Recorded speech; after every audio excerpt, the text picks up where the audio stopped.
কদরের রাত্রিতে আল্লাহ রাব্বুল আলামিন কিছু মানুষ আছে যাদেরকে মাফ করেন না। সবাই আল্লাহ তাআলা মাফ করেন। আল্লাহ তাআলা মাফ করতে বড় ভালোবাসেন। আমরা দোয়ার মধ্যে পড়েছি, আল্লাহুম্মা ইন্নাকা আফুউন তুহিব্বুল আফওয়া ফাআফু আন্নী। আল্লাহ আপনি ক্ষমাশীল, ক্ষমা করাকে আল্লাহ আপনি ভালোবাসেন। ফাআফু আন্নী, আল্লাহ আপনি আমারে ক্ষমা করে দেন। এই যে আমরা দোয়াটা পড়ছি, এই দোয়ার ভিতরে চিন্তা করেন আল্লাহ তাআলা কতবার ক্ষমার কথা আমাদেরকে শিখিয়ে। নবীজি এই দোয়াটা পড়তে বলছেন আম্মা জান আয়েশাকে, যে কদরের রাত পেলে এই দোয়াটা পড়ো। তাহলে আল্লাহ তাআলা কত বেশি আমাদেরকে ক্ষমা করেন। ইন্নাল্লাহা ইয়াবসুতু ইয়াদাহু বিল-লাইল লিয়াতুবা মুসিউন নাহার। দিনের বেলায় আপনি গুনাহ করে ফেলছেন, আল্লাহ তাআলা রাত্রি বেলায় ডেকে ডেকে আপনারে মাফ করে দেন। গোলাম আয় আয় আমার দিকে আয়, তোর গুনাহগুলো আমি মাফ করে দিব। না বুঝে দিনের বেলায় তুই অন্যায় করে ফেলেছিস, এখন রাত হয়ে গেছে, আমার কাছে মাফ চা, আমি তোরে মাফ করে দিব। আল্লাহ তাআলা তো অজস্র বান্দাকে মাফ করবেন। দিনের বেলার গুনাহ রাত্রি বেলায় মাফ করেন, রাত্রি বেলার গুনাহ দিনের বেলায় আল্লাহ মাফ করেন। অজস্র বান্দাকে আল্লাহ তাআলা মাফ করেন, সবাই আল্লাহ তাআলা মাফ করে দেন। তবে এমন কিছু ব্যক্তি আছে যাদেরকে কদরের রাত্রিতে আল্লাহ তাআলা মাফ করবেন না। এর মধ্যে এক নম্বরে কদরের রাত্রিতে মাফ পাবে না, এক নাম্বার ব্যক্তি হচ্ছে মুশরিক। যে লোকটা শিরক করবে, আল্লাহ ছাড়া অন্যের কাছে চাবে, আল্লাহ ছাড়া অন্যের কাছে ধর্ণা দিবে, অন্যের কাছে পাবে বলে আশা করবে, ওই ব্যক্তির আল্লাহ মাফ করবে না।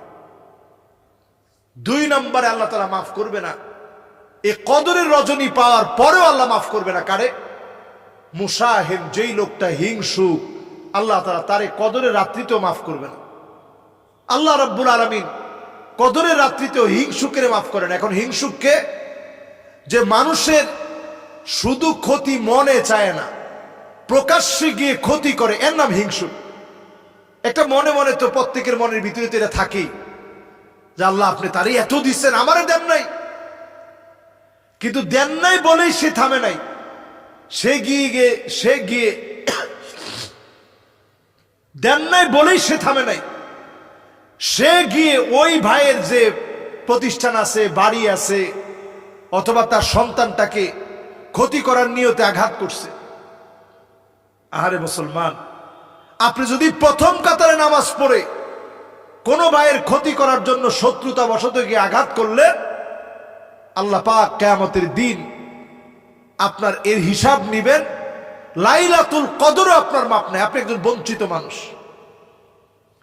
তিন নম্বরে আল্লাহর কাছে ক্ষমা পাবে না আকুন বিওয়ালিদাই।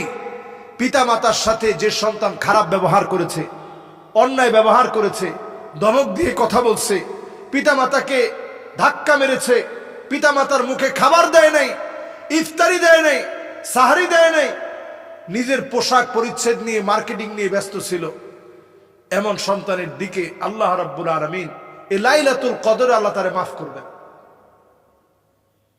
এরপরে আল্লাহ রাব্বুল আলামিন 4 নম্বরে মাফ করবে না যারা মদ, জুয়া, আফি, মেরেচুয়েনা, ড্রাগ এডিক্টেড হবে, এগুলোর বিজনেস নিয়ে থাকবে, এই লোকদেরকে আল্লাহ রাব্বুল আলামিন কদরের রাত্রি তো মাফ করবে না। 5 নম্বরে জালেম, যেই লোকটা অন্যায় করবে, অন্যায় করবে, অন্যায় করবে, জুলুম করবে, প্রতিনিয়ত মানুষের উপরে অন্যায়, অবিচার, জুলুম যারা করবে, এমন লোকদেরকে আল্লাহ রাব্বুল আলামিন কদরের রজনী তো মাফ করবে। এই হচ্ছে 5 শ্রেণীর মানুষ। আমরা যারা আজকে এখানে বসছি, আমরা প্রত্যেকে নিয়ত করি 1 নম্বরে শিরক ছেড়ে দিব, 2 নম্বরে হিংসা ছেড়ে দিব। মনের ভিতরে হিংসা আসলেই ওই ভাইটার জন্য দোয়া করা শুরু করে দিব। 3 নম্বরে পিতামাতা যাদের জীবিত আছে, পিতামাতার কাছে পায়ে ধরে মাপ চাবো, হাতে ধরে মাপ চাবো, ফোন দিয়ে বলবো আম্মা আপনি আমারে মাফ করে দেন। মা যত বড় পাষাণ হোক, বাপ যত বড় পাষাণ হোক, সন্তান যদি মাপ চায়, মা বাপের মনটা নরম হয়ে যায়।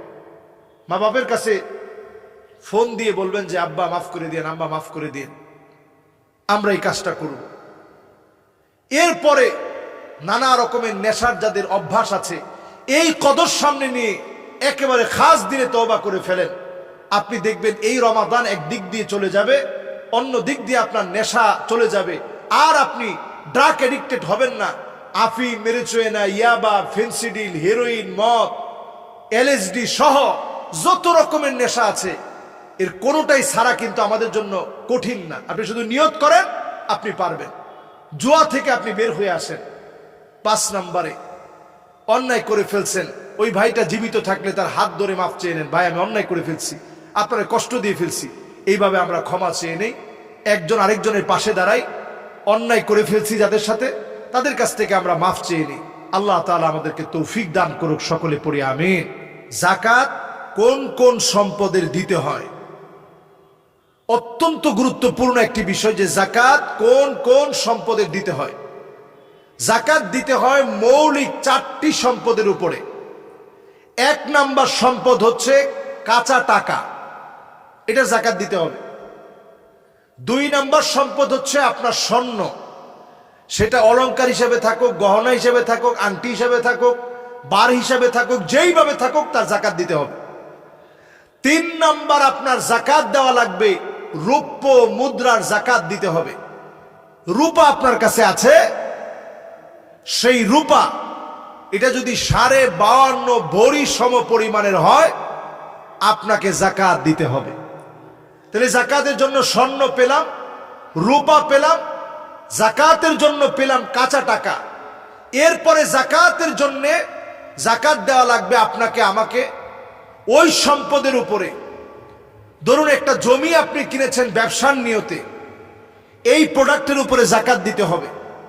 গরুর খামার করেছেন আপনি ব্যবসার নিয়তে, এটার উপরে যাকাত দিতে হবে।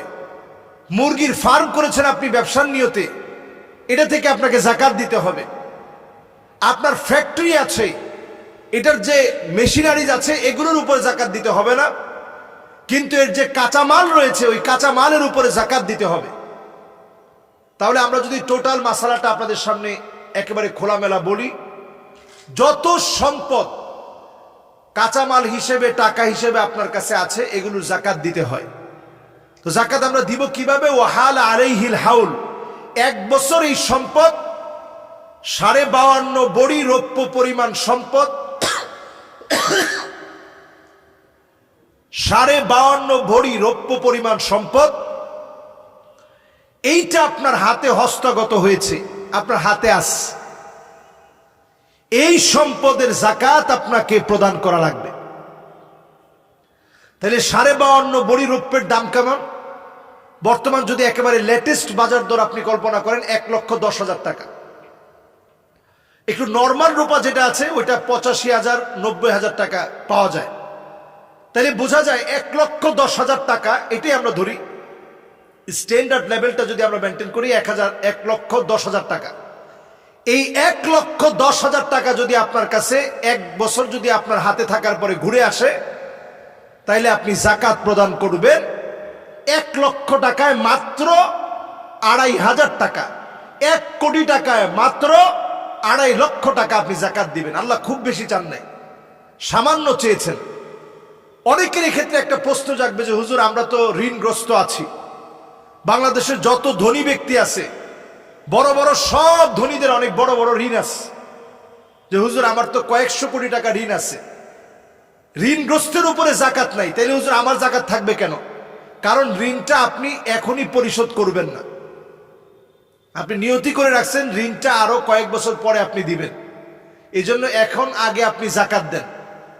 এই ক্ষেত্রে আপনাকে একটা ছোট্ট বিষয় বলে রাখতে চাই, যদি আপনি ব্যাংক থেকে ধরেন 2 কোটি টাকা দিয়ে আপনি আপনার কাঁচামাল কিনলেন, ধরেন আপনি সুতা কিনলেন যেটা দিয়ে পোশাক তৈরি করবেন, তাইলে এই বিষয়টা আপনি 2 কোটি টাকা যাকাতের বাইরে রাখবেন।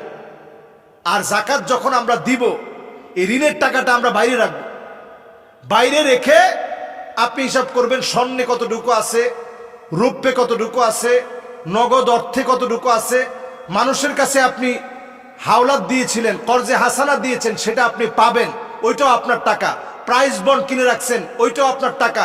শেয়ারে টাকা লাগিয়েছেন, ওইটাও আপনাদের টাকা। বন্ধুদের সঙ্গে ব্যাংকে একত্রে টাকা রেখেছেন, ওইটাও আপনাদের টাকা। এমনকি বন্ধুদের সঙ্গে একসঙ্গে ব্যবসা করতেছেন, ওইটাও আপনার টাকা। এই সব টাকাগুলো আপনি হিসাব করবেন।